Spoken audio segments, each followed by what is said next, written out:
भाव आ जाता है, भाव आया, बड़ा सशक्त भाव। पहले भी आया, कोई पहली बार नहीं है। 3 बातें केवल समर्थ ऋषि सत्ता, या आप ऋषि शब्द हटाना चाहें आपकी इच्छा है, मैं नहीं हटाऊँगा, पर आप चाहें तो। समर्थ सत्ता कह लीजिए। 3 बातें वहीं से मिलती हैं, समर्थ क्षेत्र से। समझ, सामर्थ्य और अवसर। किसको? जिसे कोई बड़ा काम करना है, जिसे जीवन में कोई बड़ा कार्य करना है, अपने से उठ करके करना है। अपने तक के तो काम आपको बहुत हस्तक्षेप की आवश्यकता इतनी नहीं है फिर भी। पर अगर अपने से उठकर लोक कल्याण, जगत हित के लिए कोई कार्य करना है,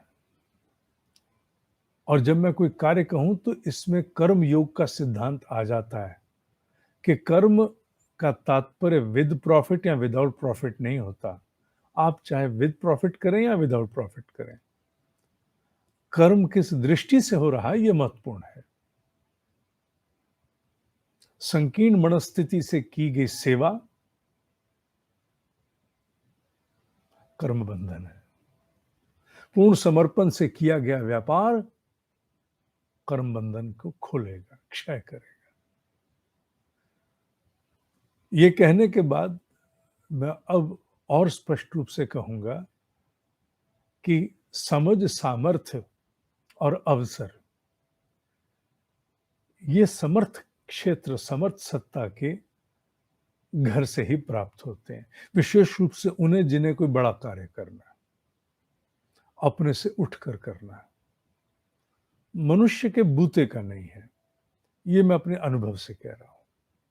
बुद्धि खिचड़ियां पका सकती है, बुद्धि असमंजस में रह सकती है, बुद्धि उहापोह में रह सकती है, बुद्धि आधी अधूरी रहेगी। बुद्धि निश्चित ही नहीं कर पाएगी क्या करूं क्या ना करूं। बुद्धि को हर थाली में कुछ दिख जाएगा, उधर को लपक लेगी। बुद्धि निश्चयात्मिका नहीं हो पाएगी। पर समर्थ सत्ता के क्षेत्र से, मेरे अनुसार ऋषियों के क्षेत्र से, जब कोई समझ प्राप्त होती है तो उस समझ को मैं संकल्प कह सकता हूं, और फिर उस संकल्प की पूर्ति हेतु कुछ नहीं में भी व्यवस्थाएं बननी आरंभ हो जाती हैं। परीक्षा का काल भी होता है और कई बार बड़ा लंबा भी होता है, 20-20 साल का भी हो सकता है।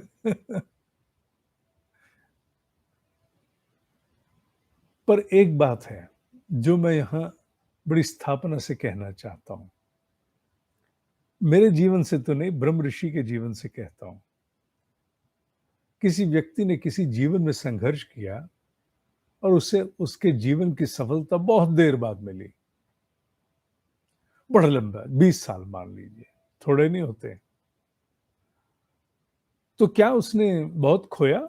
नहीं, उसने बहुत कुछ पा लिया, क्योंकि आने वाले समय में उसकी प्रामाणिकता के आधार पर वर्तमान जीवन ही नहीं, आने वाले अगले जन्म में भी उसे पहले से ही अवसर परोस दिए जाएंगे। समझ, सामर्थ्य और अवसर। समझ, सामर्थ्य और अवसर। The right understanding, the capabilities and the opportunity. ये लोक कल्याण के बड़े कार्य करने के लिए समर्थ सत्ता के क्षेत्र से ही आते हैं। इन्हें बुद्धि उत्पन्न नहीं कर सकती। बुद्धि कौतुक में नाच सकती है, कर नहीं पाएगी। जैसे योग कभी सहज होके नहीं सधता, योग के लिए तप आवश्यक है। हालांकि जिसे राज योग कहते हैं, कहने को कि सब राजयोग, राजयोग का मतलब है राजमार्ग, मैं विषय पर ही हूँ, विषय से हटूंगा नहीं। राजमार्ग अर्थात नेशनल हाईवे, आराम से चलो, एक्सीलेटर दबा दो पर चलते रहो। तो क्या राजमार्ग पर रिस्क फैक्टर ड्राइविंग के कम होते हैं? शहरों से ज्यादा होते हैं? नहीं। जितनी स्पीड उतनी वल्नरेबिलिटी। तो राजयोग जिसे कहते हैं, अर्थात सड़ा सहज योग, आराम से चलते जाओ, वो भी बिना तप के संभव नहीं है। मुझे हल्का इसका प्रयोग करना पड़ेगा, मेरे सिर के ऊपर वो पीले वाला ततैया घूम रहा है। वो अपना काम कर रहा है। तो राजयोग भी सदता नहीं, चूंकि यम नियम इतनी सहजता से पकते नहीं हैं, आत्म परिष्कार इतनी जल्दी होता नहीं है, इसलिए इतना सहज नहीं है कि हम समर्थ सत्ता के क्षेत्र से लोक कल्याण के बड़े कार्य के लिए सही समझ, सही सामर्थ्य और सही अवसर हम स्वयं प्राप्त कर सकें। नहीं, इसके लिए तप चाहिए। और जब ये अवसर आ जाता है और मनुष्य उसमें जुट जाता है, तो प्रतिपल जीवन धन्य प्रतीत होता है। प्रतिपल जीवन धन्य प्रतीत होता है। एक अनुभूति जिसे आनंद कहते हैं, जो केवल ध्यान के कुछ क्षणों तक एक सुखानुभूति की तरह सीमित है, उसका विस्तार जागते हुए बहिर्मुखी होकर के भी अनुभव होने लगता है। उस आनंद की अनुभूति जिसे हम आंखें बंद करके गहरी ध्यान की अवस्था में जाकर के बाहर आने का मन नहीं कर रहा, वो जो एक अजीब सा एक आकर्षण, कुछ उसका स्वरूप खुली आंखों से भी जीवन जीते हुए भी अनुभव होना आरंभ हो जाता है, क्योंकि उसमें आत्म तत्व के द्वारा हम जीवन की लीलाएं करते हैं, जीवन के कर्म करते हैं। मन मस्तिष्क होता है बीच में सहायता करने के लिए, होते हैं बीच में, बिल्कुल रहेंगे, अपनी मनमानी भी करते हैं, पर मूलतः भीतर से आनंद छलकता है। जिन्हें भी जीवन में बड़े कार्य करने हैं, उन्हें समझ, सामर्थ्य और अवसर के लिए बहुत आवश्यकता है कि वो इस प्रकार के ब्रह्म मुहूर्त जैसे ध्यान, ब्रह्म मुहूर्त जैसी इन अवस्थाओं को प्राप्त होते ही रहें। उन्हें ज्ञात भी नहीं होगा और उनके द्वारा धीरे धीरे उन्हें स्वयं ही समझ, सामर्थ्य और अवसर प्राप्त होंगे। उनकी समझ, सामर्थ्य और अवसर से लोक कल्याण स्वतः ही आरंभ हो जाएगा, और लोक कल्याण होते ही मनुष्य जीवन सार्थक होना आरंभ हो जाएगा। बहुत से साधकों के मन में वेदना होती है, आत्मानो मोक्षार्थ जगत हिताय से साधना चाहिए। उन्हें विशेष रूप से जानना है समझ, सामर्थ्य और अवसर, ये समर्थ क्षेत्र की संपदाएं हैं जो वहीं से आएंगी, और उसकी पहली सीढ़ी जुड़ने की ब्रह्म मुहूर्त का ध्यान है। पर केवल ध्यान ही नहीं है, केवल ध्यान ही नहीं है, ध्यान के द्वारा प्राप्त उस सुखानुभूति, आनंद अनुभूति के अनुरूप पूरे दिन का आत्म अवलोकन भी है, आत्म परिष्कार भी है। मुझे किसी ने पीछे मेरे ब्रह्म ऋषि का एक उल्लेख दिया था, गायत्री साधना किसकी सफल नहीं होती, जिसका उल्लेख अपने शब्दों में मैं करता ही रहता हूं, उनसे प्राप्त मेधा जितनी मेरे पास है अनुसार। और सत्य यही है, कोई भी साधना, केवल गायत्री ही नहीं, बिना आत्मावलोकन, आत्म परिष्कार के संभव नहीं है, जिसे साधना कहा जाता है। कोई भी मंत्र, कोई भी साधना, जैसे हम साधना शब्द से संबोधित करते हैं, वो वस्तुतः उपासना है, उपासन, उपासना। मैंने पूर्व में भी ये उल्लेख सत्संग में किया था। साधना है आत्मावलोकन, आत्म परिष्कार, आत्मदर्शन।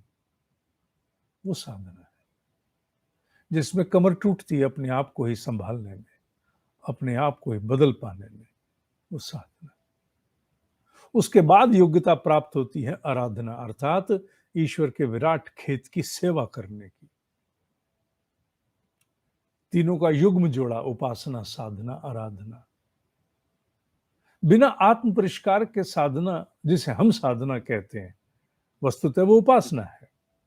बिना आत्म परिष्कार के उपासना भी चरितार्थ नहीं होगी। खट्टे बर्तन में दूध डालेंगे तो, इसलिए आत्म अवलोकन, आत्म परिष्कार बहुत आवश्यक है। ब्रह्म मुहूर्त के ध्यान के उपरांत जो स्वभाव का परिवर्तन है, उसे अगर पीठ पीछे की हवा मिल जाए आत्म अवलोकन की, तो बहुत बड़े परिवर्तन आप में करने आरंभ कर देगा। और फिर उसके उपरांत स्वतः कुछ आएगा जो अपने आप आता है, जिसे लाने के लिए और कुछ नहीं करना। लोग समझते हैं पता नहीं कहां से कोई टेक्निक आती है। समझ, सामर्थ्य और अवसर, इनका अवतरण साधक के अंतःस्थल में स्वतः ही होना आरंभ हो जाता है।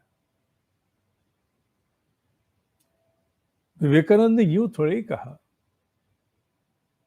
केवल बकबक से नहीं, भीतर का अंतर मौन भी तुम्हें पावर हाउस बना देगा। अभिप्राय यही है, अभिप्राय यही है कि समझ, सामर्थ्य और अवसर ये उस ईश्वर की बपौती है, उस समर्थ सत्ता का क्षेत्र है, उन ब्रह्म ऋषियों का क्षेत्र है, जिनके साथ संपर्क सूत्र जुड़ने के उपरांत लोक कल्याण के लिए बड़े मार्ग प्रशस्त होने आरंभ हो जाते हैं। किसी के भी, इसमें कोई पक्षपात नहीं है। और जो ये सोचता है कि इसके होंगे उसके नहीं होंगे, वो फिर ईश्वर को नहीं जानता, वो अन्याय कर रहा है।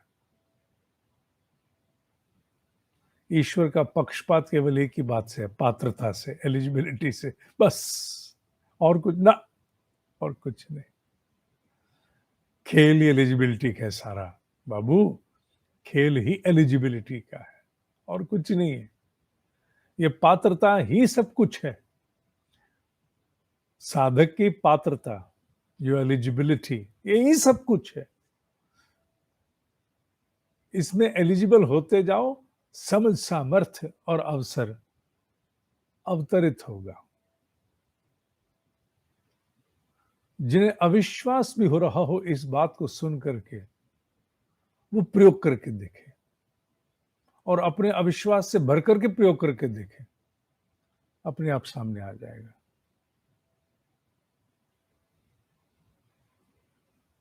इसलिए अगर जन कल्याण, लोक कल्याण के विषय में मन में हुक है, कुछ करना चाहते हो, बुद्धि पर आधारित होने से पूर्व यह सिद्धांत समझ लो, समझ, सामर्थ्य और अवसर ये ब्रह्म सत्ता का क्षेत्र है।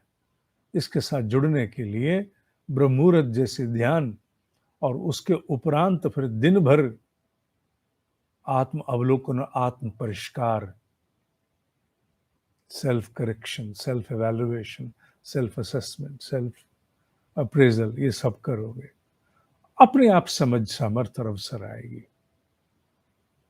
कोई रोक भी नहीं सकेगा। भाग्य का बहुत सा हिस्सा फिर अपने आप वो संभालेंगे। प्रारब्ध में नहीं कह सकता, प्रारब्ध एक अलग विषय है। मैं प्रारब्ध के विषय में मौन हूं, और उसका हस्तक्षेप जीवन में है कितना? बहुत थोड़ा सा। इसलिए गंभीरता से अवलोकन करना, समझ, सामर्थ्य, अवसर ब्रह्म सत्ता के क्षेत्र हैं। दो कार्य, ब्रह्म मुहूर्त ध्यान से जुड़ना, माने ब्रह्म मुहूर्त के समय कुछ ऐसा करना, मेरी कोई बपौती नहीं है, मेरे साथ जुड़ना, कुछ भी करना ऐसा जो उपासना की दृष्टि में हो। और उसके उपरांत दिन भर का आत्म अवलोकन, आत्म परिष्कार, ये अपने आप तुम्हें समझ, सामर्थ्य और अवसर लोक कल्याण हेतु, बड़े उद्देश्य की पूर्ति हेतु, बड़े उद्देश्य की अवधारणा, सामर्थ्य और अवसर हेतु तुम्हें प्रदान करेगा।